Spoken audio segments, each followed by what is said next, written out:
Hi guys, so topics are out. Do we want to flip for sides or do we want to wait for a third judge? Probably just flip, right? Sorry, can you repeat that? No, there's how many people? Oh, yeah, I get in. Thank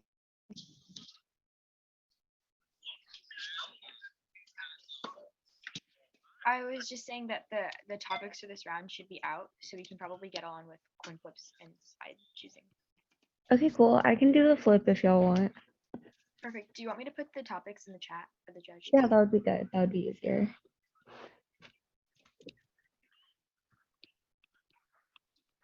While you're unmuted, do you want to just call a side? Sure, I'll call heads. Okay. Coin flips. Okay, it's tails. So, Dalton, if y'all wanna, I think you would pick topic first, correct? So, if I'm not wrong, the way that this works is the team who wins the coin flip gets to pick whether they want to choose topic or side. Oh, and right, the got team you. who chooses the others, yeah. Okay, cool. Dalton, if you guys want a few seconds, just unmute when you have your decision.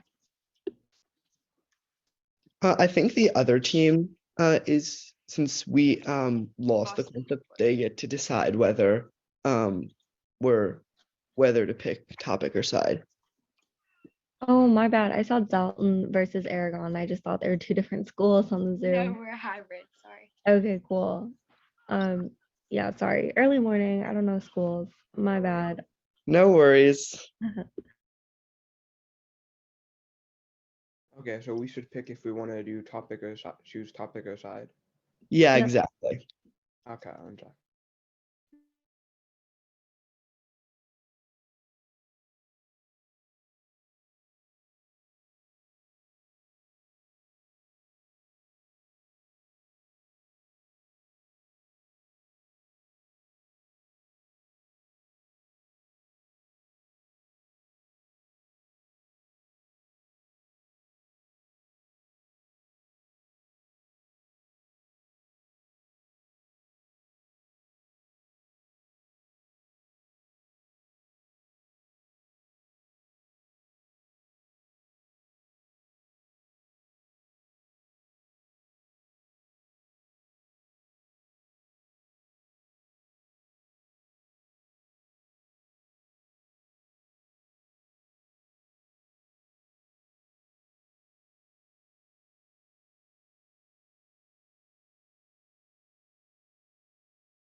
Okay, hi. Sorry, can everyone hear me?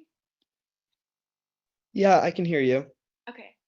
Also, if at any point if I cut out, please let me know. We're going to choose the second res of this house regrets the popularity of the core curriculum in colleges and universities. Okay, give us a second to choose side. Yeah, go for it.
So we're gonna go with the gov side, the aff side on the motion.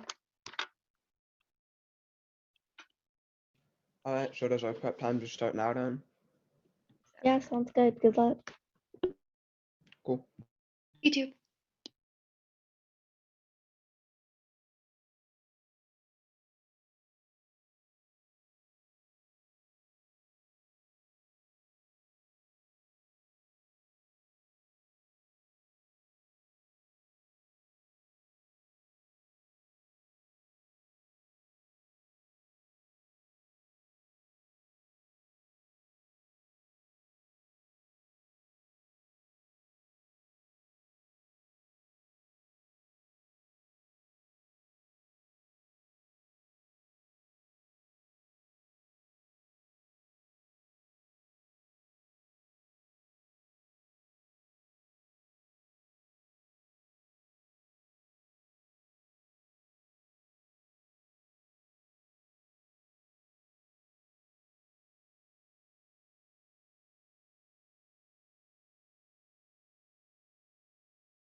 Okay, if I'm not mistaken, I think that's prep.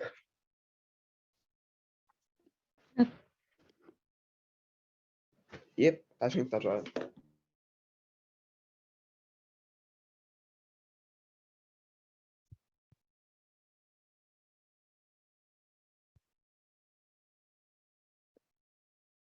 Okay, well, before I begin, I'll just introduce myself. My name is Zach. I'm going to be the Prime Minister in today's debate. My pronouns are he, him, and I prefer verbal POIs. I don't know, judges, would you prefer that everyone give their introductions first, or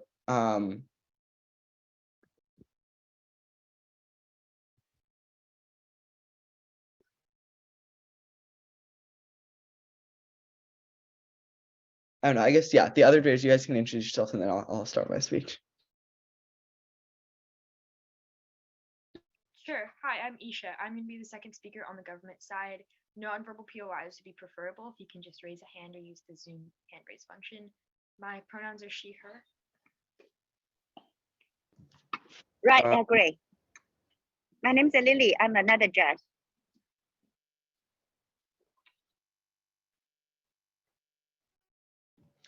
I'm Gabriel. I will be the first speaker for negation today, and I would also prefer nonverbal POIs. Hi, my name is Scarlett Carew. I use she, her pronouns, but I don't really care, just use whatever. And I also prefer nonverbal POIs.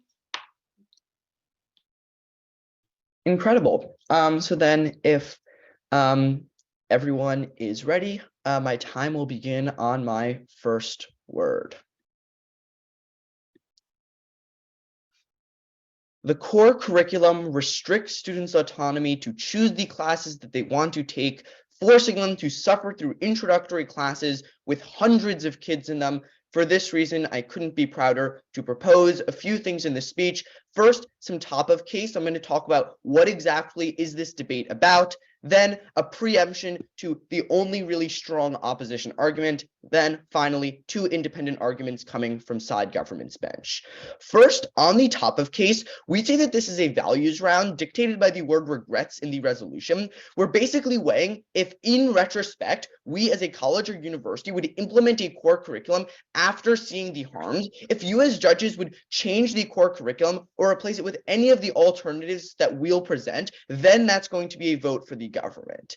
Moving on to some definitions, we think that like the core curriculum is a series or selection of courses deemed essential and that all students are required to take before they can move on to the next level in their education or earn a diploma. Examples of core curriculum classes include math classes, writing classes, language, etc., etc.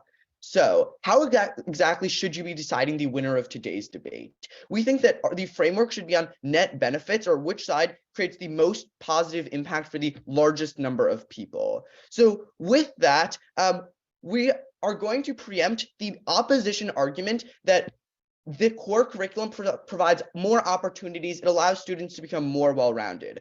5 individual preemptions. First, we think that high school solves this and that you don't actually need college in order to do this. College is a chance for you to pursue something that you are independently passionate about. Second preemption, we think that students are still going to choose classes that have some degree of diversity, i.e., you don't see math majors at Brown only taking math classes just because it's an open curriculum.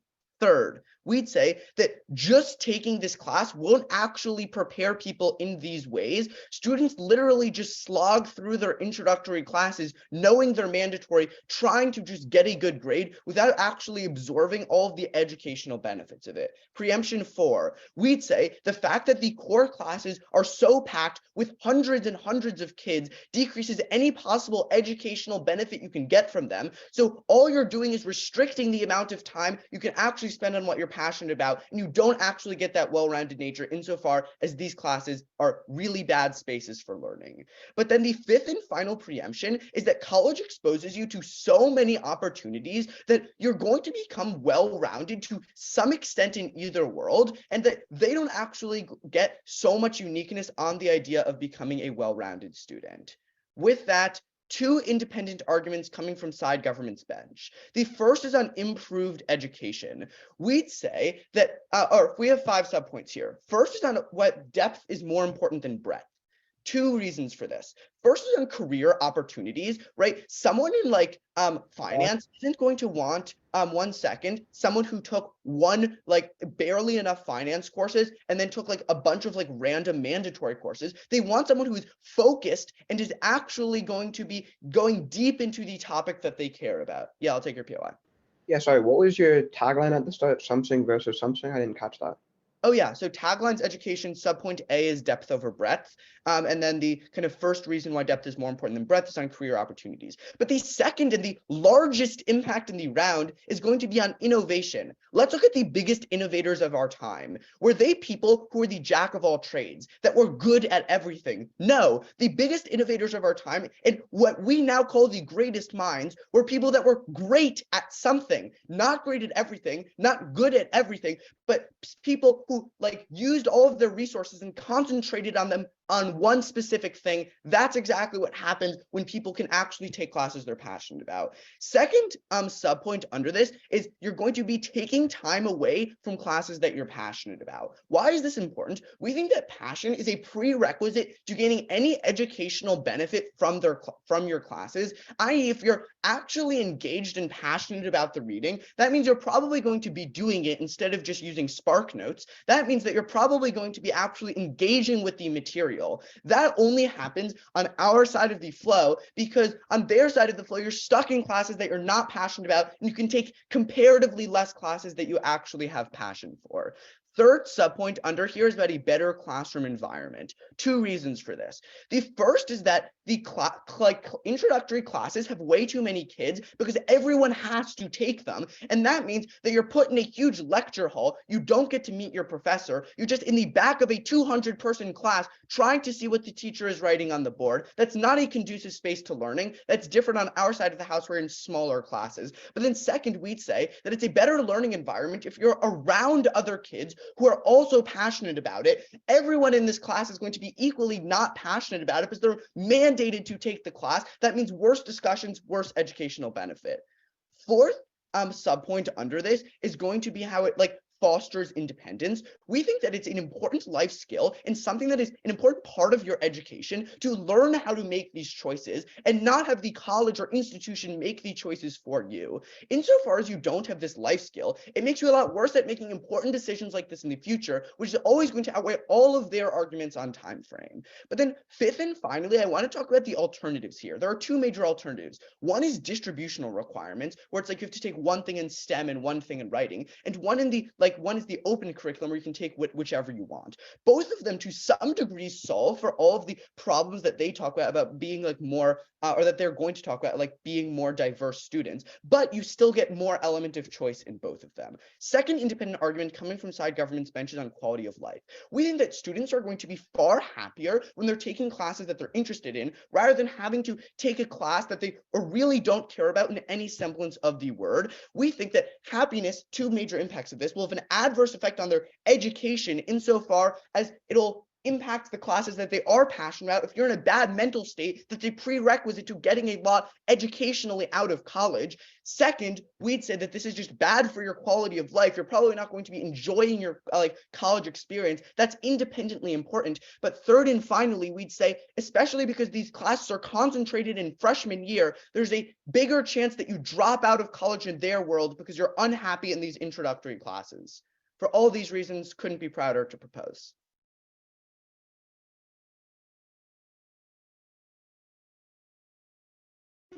Okay, is everyone ready? Are my opponents ready?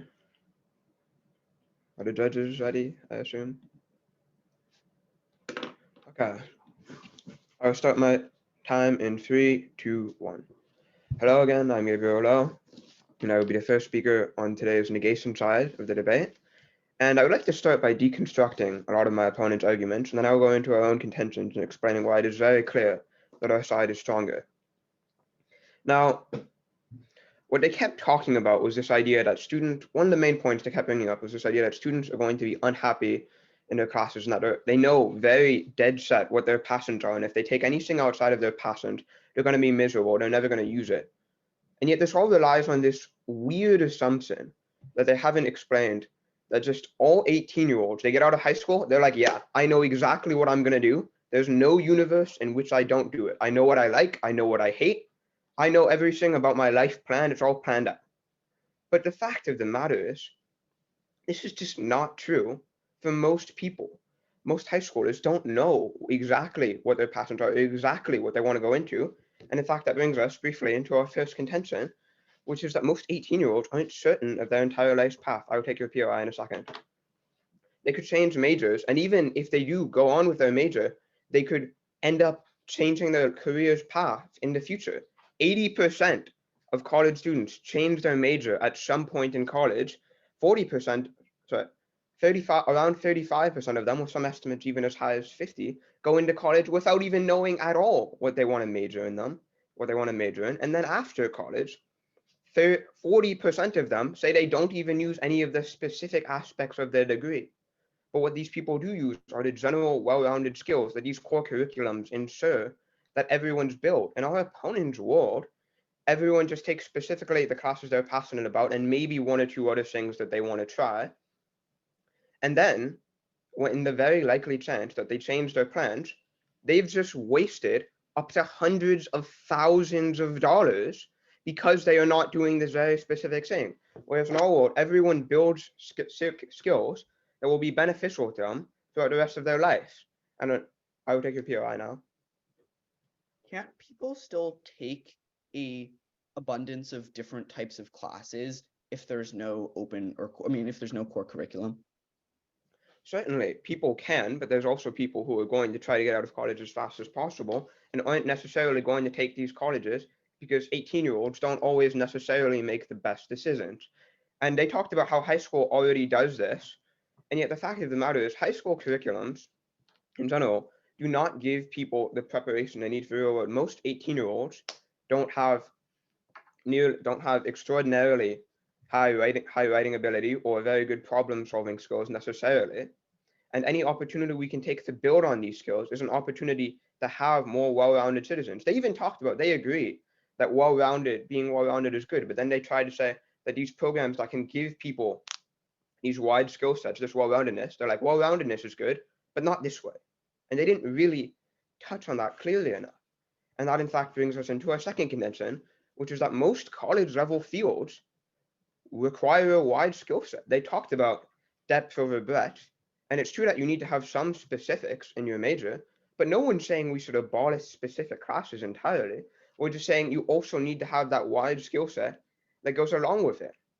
I mean, our opponents themselves said if a lot of these classes are concentrated in freshman year, that's still years of specific education you're getting, but you're also getting the groundwork for future success, no matter where you end up. I mean, classes like, say, calculus and English, these things aren't just about the specifics you learn in these classes. They're about learning how to learn and learning how to problem solve and how to analyze and how to present yourself in a good way. And these are skills that can be useful for interviewing, or for communicating with others, or for just generally being more informed and more understanding of the world around you. And people who have better comprehension and better understanding of history and can better analyze various texts are going to be more informed about the world around them. They're going to be more informed citizens. They're going to be more informed citizens of a democracy. And is that not what we want? Do we not want more informed citizens who can make better decisions and more informed decisions that steer the entire course of our nation and nations across the world? Is that not something to strive for?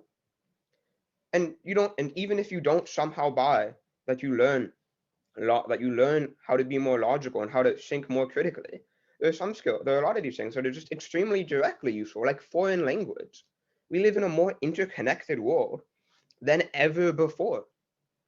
It's very useful to be able to communicate with people outside of just one very specific language band, and that's a skill that everyone should have because it will help you find success no matter what your career ends up being. Again, I just want to keep hammering home those 2 points. 18-year-olds aren't certain of their lives paths. And do we want them to be wasting hundreds of thousands of dollars if anything in their life ends up changing? No. And most college level fields require this wide skill set. They require well-roundedness. And in my last bit of time, I will go over the last few of their contentions and points. They talked about how Renaissance man aren't successful, and that's not something that's practical in today's environment. But the fact of the matter is, every successful person has skills in a variety of areas. Like if you take like Steve Jobs, for instance, the man was widely successful because of a combination of skill at computer science and also amazing marketing. Everyone who gets to extreme success generally has skills in at least two areas that help them. And if they only do what they think they most want, they're not going to have these well-rounded skills. We're not going to have people who can be as successful as they can possibly be, no matter what field they end up going into. And again, our opponents kept harping on this concept of happiness, but 18-year-olds, by and large, people going into college are not 100% certain of everything they absolutely love and everything they absolutely love. And people can and do change their opinions, and people can and should be exposed to these new classes and exposed to these ideas to become more well-rounded and maybe see if that's something that they're more interested in.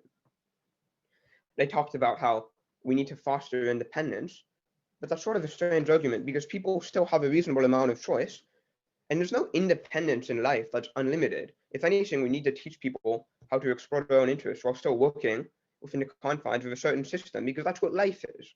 In life, you don't get unlimited freedom to make your own decisions. There are certain things you have to do. You have to pay taxes, you have to pay your mortgage or whatever. There are certain, right? You need to learn how to be independent while still working within the confines of a system. But their entire argument here just doesn't make sense. And so essentially, to recap, our opponent's arguments that you don't need to be well-rounded, that that all people entering high school know exactly what they're going to do and they're never going to do anything else, and that things like lecture classes are ineffective, have no evidence. And when you actually look at it purely from a logical point of view, they don't make any sense. They don't stand. Whereas we believe that we should require people to be well-rounded and have a wide skill set that will help them in no matter what career they go into, and that people shouldn't be wasting hundreds of thousands of dollars on a degree that may have no use for them. And for all those reasons, I urge a strong vote in favor of negation. Thank you. Okay, so may I give an off-time roadmap, judges? Sure. For an off-time roadmap, I'm briefly going to give an overview. It's going to just extend upon what I think is the biggest point in the debate. I'd float on your voter sheet or below your top of case. It doesn't connect specifically to one point in the round. It kind of pertains to all of it. And then I'm going to go through, talk about the preemptions we read, and then their case and ours. So overview, preemptions, off go. And POIs, once again, nonverbal. I'll probably ask you to wait to the end of my point, and then if I'm going too fast or I cut out or something like that, let me know. Is anyone not ready? Okay, my time starts now. Judge, their case falls on one specific point. They ignore every alternative for self-exploration. They ignore the fact that we go through 4 years of high school where we have requirements to graduate, such as taking these English classes, these language classes, these math classes. They ignore the fact that college already pushes you outside of your comfort zone, exposing you to new people, to new clubs, to new activities. They ignore the fact that people take classes outside of their major. Someone majoring in math doesn't take 4 math classes every semester until they graduate. People take classes outside their interest, going for minors or trying out new things, or there's like something called a sample period at a lot of colleges where you can try a bunch of different courses before you decide what you want to take.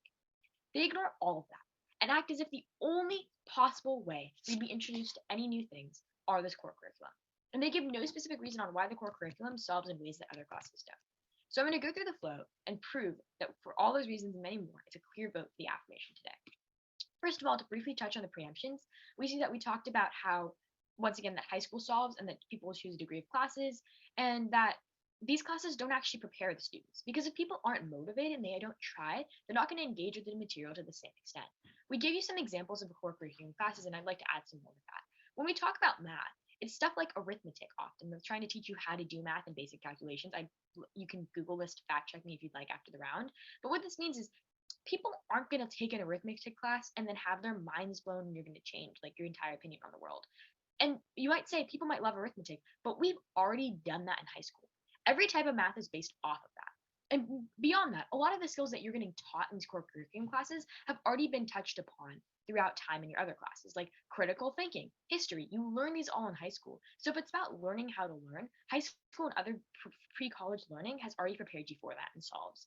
Beyond that, we talked about how these core classes are so packed, something that they dropped, meaning that the sheer amount of students means that there's less personalized attention to you, and it's easier to be a small fish in a big pond and just get pushed to the side, pushing you even further out of this love of learning because you feel like you're drowning and you're getting compared to everyone else, and a subject you're not even passionate enough about to really self-advocate for.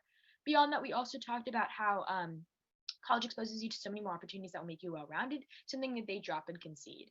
Okay, so now on their case, they spend most of this time basically telling you that 18-year-olds don't know what you want. And I'm not going to get up here and tell you that the 18-year-olds have it all figured out.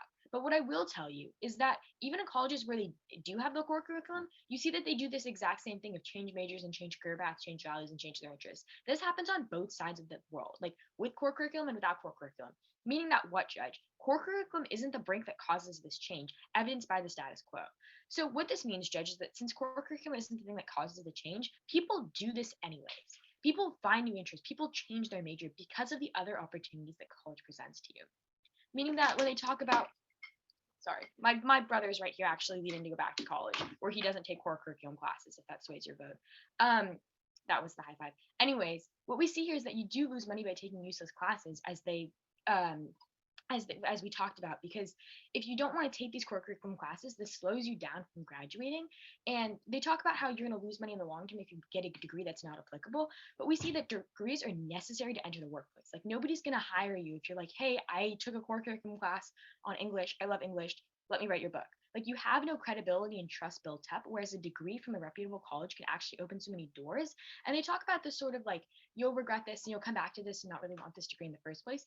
That degree, because you go so far in depth, as we talked about with depth of a breath, teaches you those skills on how to learn and things to consider and like how to go deep into a subject, which is more important in career success. Because being a jack of all trades means you're a master of none. If we look at any great in history, we see that they were very good at a couple specific things, and taking all these core curriculum classes, it doesn't teach you how to do that.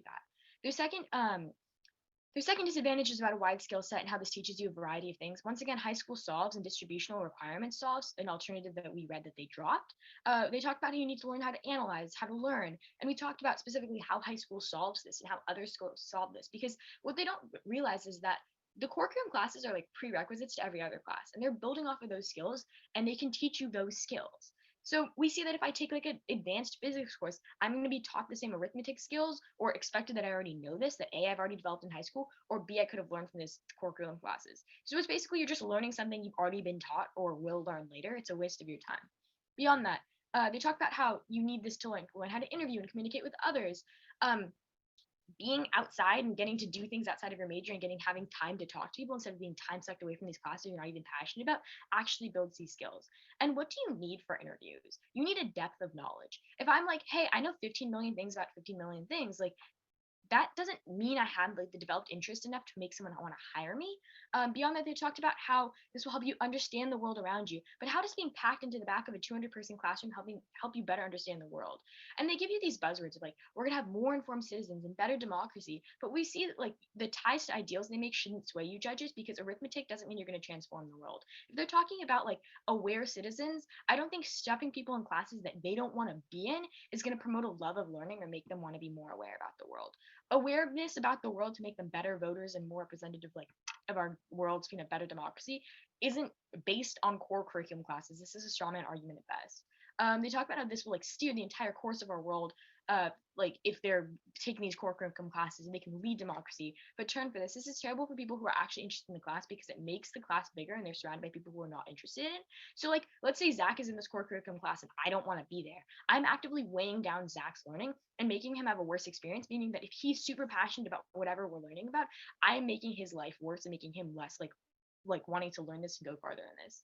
And they talk about like foreign languages and why that's so important, but that's a variety to get into most, or not a variety, a requirement to get into most colleges anyways. Like if you look at the UCs, for example, in California, or if you look at like the high school graduation requirements, foreign language is also required. So that solves like it's not like this is gonna be your first chance to learn this. B, if you're that passionate about a foreign language, there's so many other like alternative methods you can learn it, like download Duolingo, you'll be fine. Okay, on our case, they don't really interact with much of this and drop a lot. And I'll tell you first, like, what they did interact with and then what they drop and why that matters. They talk about education. They basically cross-apply their case over here and they say that a skills in a variety of areas needed, but people will follow their two passions. I mean, like the example they gave was Steve Jobs about like marketing and like CS and software. He did both of those because he was super passionate about them. It wasn't his interest in the Renaissance that like got him to where he was. Beyond that, we see that if you're interested in these specific things, you'll be self-motivated enough to go learn those. We talked about career preparedness and the biggest innovators of all time, which were dropped. We talked about a time suck from other classes, and they basically tried to outweigh this by saying it's more important to be well-rounded. But taking one stats or English class does not make you well-rounded. Taking a class that you're not interested in and you're with 200 people in does not make you well-rounded. We talked about the passion prerequisite, which they completely dropped. We talked about a better classroom environment, also dropped, which, as I said, like it actively detracts from other people's experience when you're not engaging with the subject matter, which means like there's worse discussions, and in these discussion classes, that really matters if there's people being engaged. We talked about how it fosters independence. They basically say life doesn't allow you to be independent. This is just mirroring the status quo. But learning how to do that in the confines of a system like provides more choice.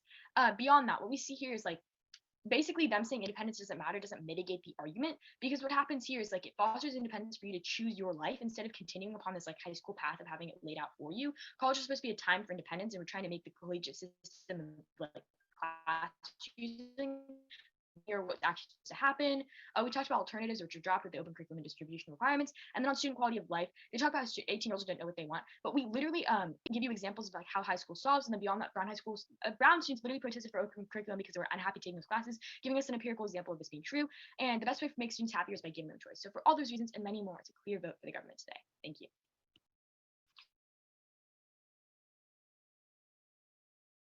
Okay, hi. Can everyone hear me? Okay. Okay. I assume I can do an off-time roadmap. So first, I'm going to be clearing up what seems to be a bit of a miscommunication within the government's refutations to ours, and then I will be further solidifying our contentions and as to why the government's contentions do not stand. And also just a reminder, I take nonverbal POIs. Okay, I will have my time start in 3, 2, 1. Hello, once again, I'm Scarlett Carew, the second negation speaker in this debate. First and foremost, you guys seem to be arguing consecutively and consistently that we're about this miscommunication of well-roundedness. However, what we're saying for well-roundedness is that it better prepares and it better gives you a foundation to further explore your interest. We're not saying that, like, for example, you guys continuously use the example of arithmetic, but we're saying that what you would get from said class is that you would get these problem solving skills, and you say that you say that through high school that you already get this, you already you're just building off of what, and that you're already building off of what you know from high school, and that high school was enough. However, going into college, you are 18, you are trying to figure out life. In order to figure out life, you need as much exposure to different things as you can possibly get. And if you don't have a core curriculum, it's not going, yeah. If you're saying that we should have as much exposure to as many different things as possible, do you think students should take an equal number of every subject class? I don't believe that, but I believe everyone should dabble. Does that make sense? Like, you should dabble in mathematics. And yes, you are doing that in high school, but high school only prepares you to a certain extent. It's giving you what you receive as a minor versus what college would be giving you as the adult experience, which is what college is a prerequisite for. College is a prerequisite for preparing you for life, which is what core curriculum does. Does that make sense? Yes, okay. So what we're trying to say is that by giving you all these experiences and all this well-roundedness, that it will better prepare you for life, because high school is not always enough of a stepping stone for setting you up for life. College helps you. when people are going to college, they're going to college to better themselves into the career force. If they want to better themselves in the career force, then they're going into, yeah. Do you think students at Harvard, Yale, Brown, etc. aren't prepared for life because they don't have a core curriculum? I'm not saying that they're prepared for life, but however, you continuously are mentioning big schools such as all these Ivies, like Harvard, I believe you said Yale, Brown. However, you're neglecting to respond to smaller universities like state level, and you mentioned Cal State universities and UCs, but those are still very critically acclaimed. Not critically acclaimed. Those are still very high level universities. We are talking about just the general population, which is the value criteria, and the net benefits to the most amount of people. What we are arguing is that by taking core curriculum, it is better for everyone. All of your guys' examples are like within people, like we've brought up Steve Jobs, and then you guys refuted this by saying, what would that marketing have to do? He was doing it because he was passionate about it. However, Steve Jobs is an extreme example. In this debate, we're talking about net benefits to the overall amount of people, to the greatest number of people. And core curriculum provides the biggest advantage to all people, to the average person, not just to the people that are going to Brown, not just to the people that are going to Harvard, not just to the people that are going to like UCs. It's the people that are going to the state schools, people that are going to city colleges. In general, this core curriculum sets you up. And you guys kind of dropped our point as to how core curriculum sets you up to be a better and more informed citizen in our democracy, and how if you don't want to take those classes, you're not going to take them. If you take someone who's like very set on one motion, they're not going to go out of their way. And there's a slight chance that some experience in college might expose them to this, but core curriculum makes it so that you are exposed to this. As I said, high school, as my opponent mentioned before, high school doesn't solve everything. High school doesn't expose you to everything that you can possibly do. 40% of people don't even know if their degrees, if they're going to use them. 80% change their major. But you don't know everything that you're going to get from this career. How is core curriculum the specific link that makes these people like find something new and change their major? Like, can you explain that link chain out a little more for us? So like, let's say you go into a good example is if you're in like pre-med. Within pre-med, or like a lot of STEM majors within mathematics, in high school you could be very enthusiastic about it, or like your parents could go in wanting you to do that, and then you have to take a class. You have to take calculus, which is a very large portion of things like pre-med or really any STEM field. And then you take it and you realize, I don't want to do this for the entirety of my life. However, what it teaches you is that life doesn't bend to your every will.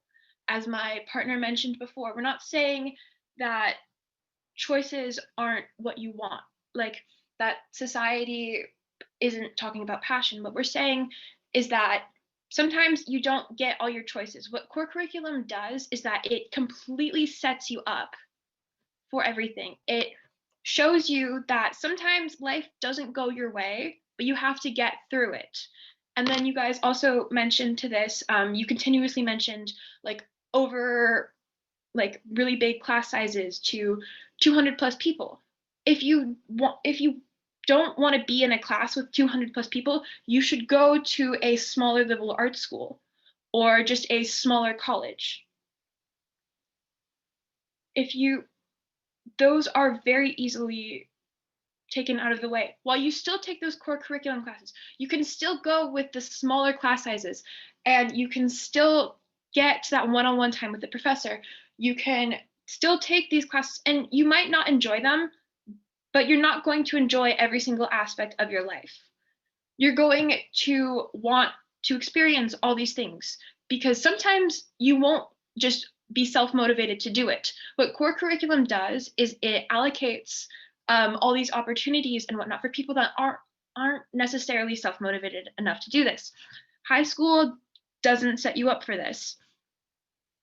Neither, and also just being more well-rounded in general. You can become well-rounded just from life experiences. Yes, you can.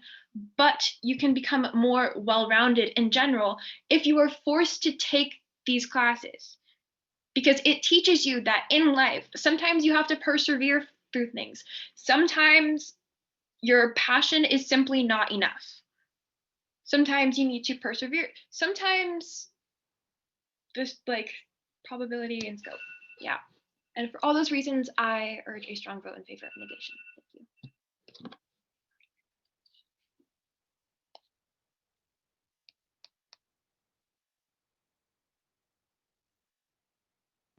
Hello again. I will be the third speaker for the negation for this debate, and I will start my time in 3, 2, 1. So in this speech, I'm just going to go over briefly the main points of class that have come up time and time again during this debate and explain why all of them clearly show that negation should win this debate. And one of the main ones that kept coming up was the idea of which is better. So we have a solid foundation that allows people to build off it into their focus and be more prepared for the future and be more successful at whatever career they have. Or should we just only focus on the focus? Should we just only put effort into having that one specific focus and just assume that the well-roundedness will come through other areas and that'll be enough? We don't need to worry about it. Opponents kept harping on that. They talked about how we only need focus, and yet they yielded a lot of ground on this because they kept admitting that well-roundedness is good. They kept saying, yes, it's good for for students to take other classes. It's good for students to take classes outside of their main interest areas. Yes, and if it is, why should that not be encouraged? Why should we not make it a requirement so that people will be encouraged to take these classes that will provide a solid foundation for whatever future career they go into? They talked about how there are other methods of getting well-roundedness. Yeah, but those are a lot more uncertain. You can't guarantee just because someone's hanging around the campus and interacting with different people that that's going to give them the skills they need to be a successful functioning adult. There's no guarantee of that. Our method has guarantee. It guarantees that people are going to be exposed to these different ideas and they're going to become better at problem solving and they're going to become better at critical thinking. And not only are those skills essential to any job, they're also not only are those skills essential to any job, but those are also very useful if you change your majors, because again, high schoolers don't know for certain what they're going to do. You need to be providing these certain skills that can be helpful no matter where they end up going. And it leads to more informed citizens that will be able to make more informed choices in a democracy, which our opponents did not strongly address. And that steers the entire course of our future. And do we not want our citizens to be more informed? And do we not want people in every field to have a stronger basis to make better decisions and be more successful? And just another point of class was, what is the point of high school? They kept talking about, our opponents kept bringing up examples of students at Brown and Harvard and Yale, but most people, the overwhelming majority of people, do not go to Harvard and Brown and Yale. Most people get out of high school not knowing what they want to do and needing to find their passion. And my opponents talked about how some schools have a year or two where you take different classes to find out what you're interested in, and they presented that as a good thing, and it is. And how is that any different from this? That is a good thing, and so is, again, mandating these classes that will allow students to be well-rounded, because high schoolers don't know, and passions change, and people should not be wasting hundreds of thousands of dollars because their passion changed and they didn't take enough focused classes. And they kept bringing up independence. We're not saying people should have no independence. They're still free to choose a wide variety of their classes. We're just saying that there are other things they need to do in college too. They need to find themselves. They need to be able to explore their passions, because not everyone can adequately explore their passions and start doing that when they're 14. People need more time to figure out what they're interested in, to not waste thousands of dollars while they do it. And we're also saying that as much as they need to learn independence, they need to learn independence within the confines of reality. Nothing in life is unlimited. They need to learn how to be independent, but also how to work within these systems, because that's what's so useful in life. And I talked about passion again, as if people will be miserable if they're not studying their main focus. But just because it's not someone's main focus doesn't mean they'll be miserable. And if someone doesn't want to take big classes, that has nothing to do with general classes. They can go to a smaller college. that is absolutely irrelevant to this debate. So, for the reasons that people need to have well-rounded skills that will help them in any career, and especially if they change careers, and for the reasons that people don't know what their passions are and they shouldn't be wasting thousands of dollars, for all these reasons and many more, I urge a strong vote in favor of negation. Thank you.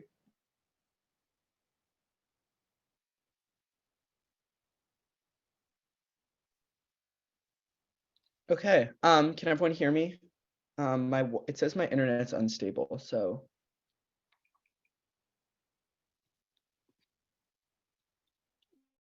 Sorry, do you want me to do like a Can thumbs up? someone just confirm that they hear me? If we Yeah. do like a thumbs up, We can hear you. then we can't hear you. No, we can hear you. You're good. Okay, You're sorry. good. Yeah. Okay, just put in the chat if I cut out. It says my internet's not looking too great at the moment. But if everyone can hear me, then my time will begin on my first word.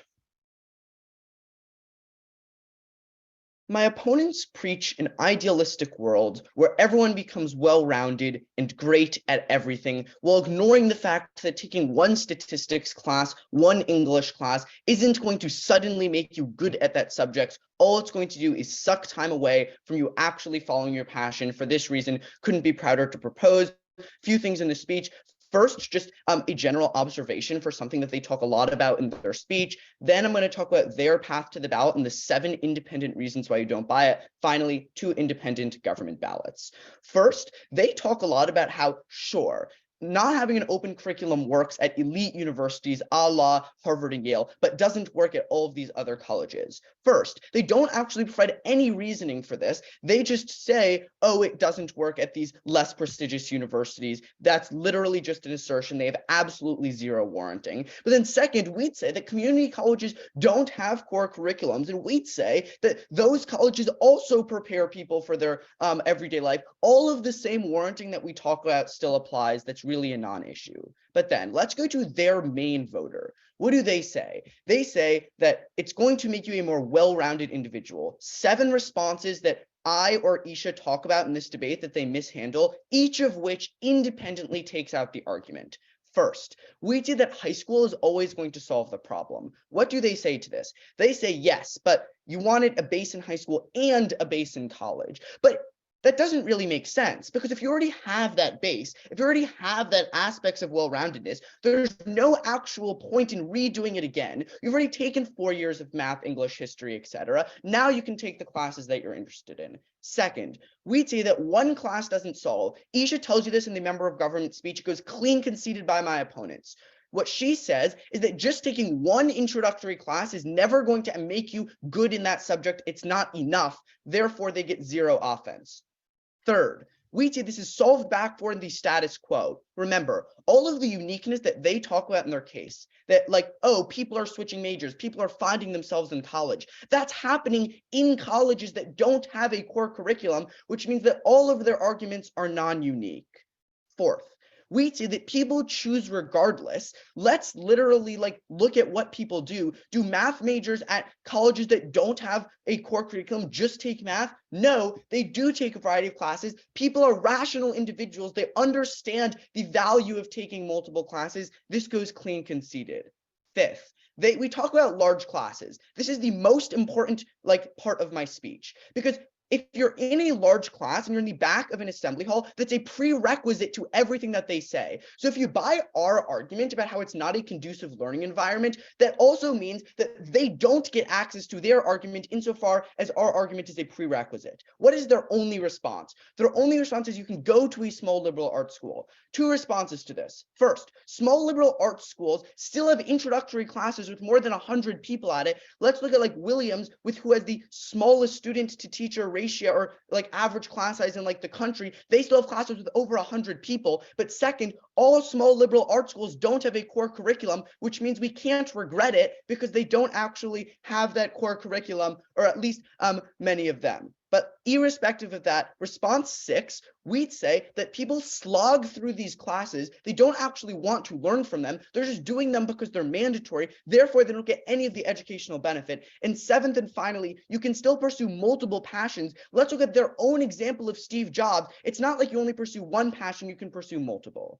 But let's say you buy nothing that I just said. Let's say you do buy that you become more well-rounded. 2 reasons we still win this debate. First is unhappiness. My opponents lose the round when in the member of opposition speech, they say, sure, you don't enjoy everything you do. But I have weighing in my PMC, which explicitly says that being happy and being in a good mental state is a prerequisite to getting anything out of education. Because if you're not happy, if you're not content, if you are having mental problems, that means that you can't actually focus in your classes. You can't get any educational benefit. We prereq their entire case. However, the scope is even larger because it affects every class that you're taking.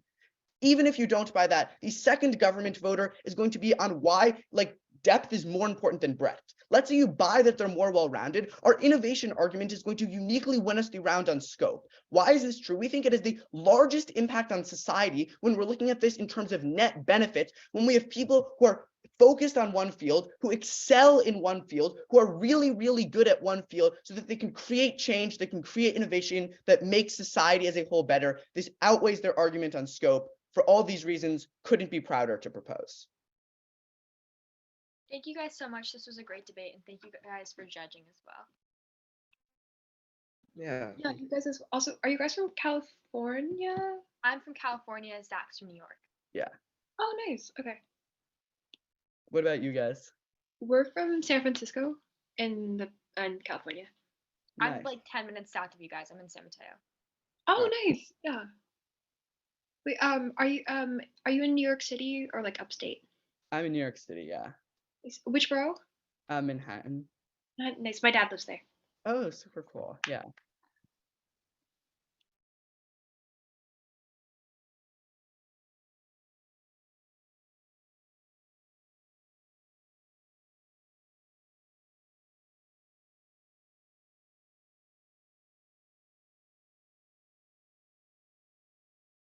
Perfect. So I guess I'll just read it and then I'll give my reasoning for the way I voted, and then the other judges, you guys can just go in whatever order you guys want. But ultimately the decision was a 2-1 for the opposition. I can start off by just saying, like, I did think this was a very good round. This is the first round I've judged at this tournament, so a pretty good one. Thank you for letting me watch. Just a little bit of the feedback that I had. Number one, I guess the biggest reason that I kind of voted neg was just based off like net benefits. I think the first thing I want to say is like there's a really big lack of impacts here, and at least like I don't know if you guys read my paradigm, but that's like a huge thing for me, and I just think like generally impacts are the easiest way for a judge to vote. I think coming out of the first 2 speeches, you kind of touch on a few impacts. I would have liked to see them extended on both sides of the round throughout this. I mean, both sides of the debate. But I think there was a lot of leeway for you guys to go to jobs, or, you know, you talked about quality of life. You could have probably extended that more, terminalized that down. It would have been easier for you guys on both sides for your voter speeches to kind of weigh a little bit, because I think you were scrambling towards the end to kind of do like your probability scope weighing for both teams. I was seeing like a little bit of a time deficit on that. Additionally, I think the app is trying to go for happiness as their kind of ultimate impact. I think that that's a little bit of an impact that needs to be more terminalized, because happiness to me is like, you know, it's important, but the neg does have this response of like the happiness is not as important as the like experiences they're gaining from persevering through the hard classes that they take, and et cetera, et cetera. So while I think that this might be a good impact, I think it needs to be more terminalized for me to see a lot of benefit coming out of it. Additionally, the net benefit that the neg has is a little bit more to me, because they give me statistics and they argue a lot for the people who don't know what they're doing or what they want to go into, or who change their majors, right? I don't see substantial responses coming out of the government of what we do about those people who switch their majors if we only have core curriculums and stuff like that. And I think because of that, that is a really big portion of the population. So that kind of makes me want to default neg. Additionally, I think that on both teams, I have no idea what core curriculum is truly looking like. And I think that's something that could have been debated about more, because some of you are saying like this is like basically one math class. And then obviously some of you are saying like, no, this is like a huge thing. It's the general well-roundedness of classes, right? Like there should have been maybe a little bit more of a clearer conversation on what that really means, because honestly, I'm in college and I still don't really know what that means. So it's like, it would have been easier. Yeah, lastly, on the voters, I think that the neg going for like this argument of like, okay, people don't really know what they're going to go into, that's uncertainty, but with these core curriculum classes, that's a certain way that we can definitely guarantee that they gain some experiences that is going to help them in the long run. And I think that that again is a really big net benefit for them. And I think that additionally, in a weird way, they take a little bit of the app offense by arguing that people are going to be able to take core curriculum plus major specific classes, which increases their well-roundedness. That was a little bit of a weird argument because this is a value round. So a lot of the ways you guys were talking about this was coming off as a policy round of like, should we pass core curriculum or not, which I thought was a little weird, but I did think that ultimately it was a very good round and there was a lot of back and forth, which was good to watch. I just think that it came down to net benefits for me because of kind of the lack of weighing. But other than that, you all are amazing speakers. I can see why you guys made it this far, and congrats.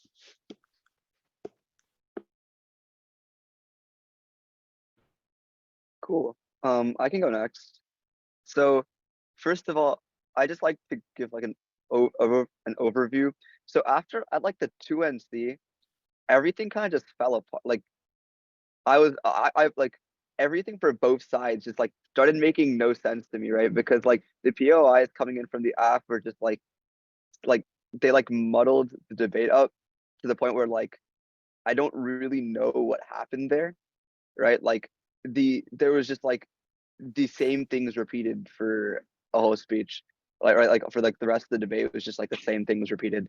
And I was like very confused, and this did happen in the second half of the 2AC as well, right? Which is why um I was like very confused as to why the impacts weren't like extended or terminalized, which made voting pretty hard due to just I don't know, I just had no idea what was like quantified and what I was supposed to be voting on either side.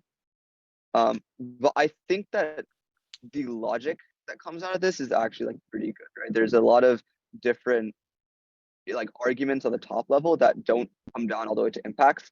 I think that again, your arguments can be very strong if you did that. And overall, I think that one F, like just on the 1AC, you might need to do a bit more work on your links where you're linking your, like for example, you talk about this larger chance to drop out. However, I don't really get that link chain that goes like, hey, we start from like students take classes they don't like, and then we end up at students drop out. And I don't really see that chain. Like that doesn't like, people in college still do things they don't like. And I don't really see where like people are always doing things they don't like. And that doesn't mean they just like quit life, right? So I think that that's like a bit of a logical jump.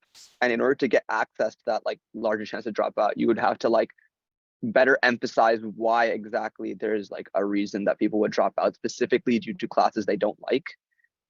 And I think that goes for a lot of the impacts you bring up. There's like they make sense if I'm drawing the logic out, right? It's like me personally, but I don't think the link work does enough to draw your like really good uniqueness all the way to the impacts. And I think that that's pretty important.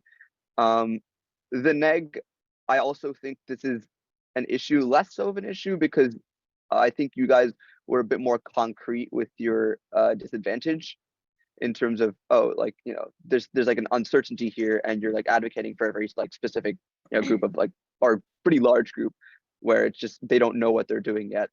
I think that the neg had a really good reputation here, or not reputation, they kind of used the AF against them in terms of like, oh, all these classes are stacked freshman year.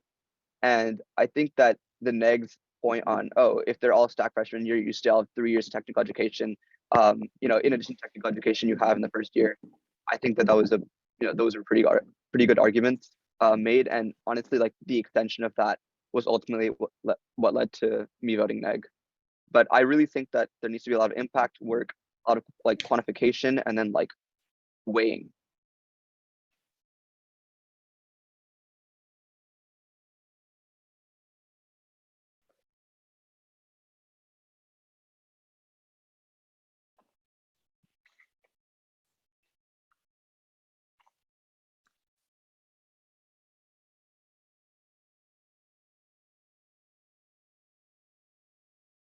Lily, do you want to go ahead and give your feedback as well? Oh, I think the other two coaches, they gave a lot of good comments. And I really think that both of the sides are very strong. And you got a lot of evidence to support your logic. But from the way that you're giving the talk, there are some points that I think the negative side should give more, the stronger, or how can I say that? It's become more, more get more evidence to support the negatives point of view, and for the the the GOV part, I think in generally their speech is the speech is very logic and firmly, and also the two speakers, they can cooperate pretty well, and that's my comment. Thank you. Thank you all so much, and good luck to the other team. Yeah, good luck, guys. Thank you for such a good debate, and enjoy the rest of the day. Yeah, you as well.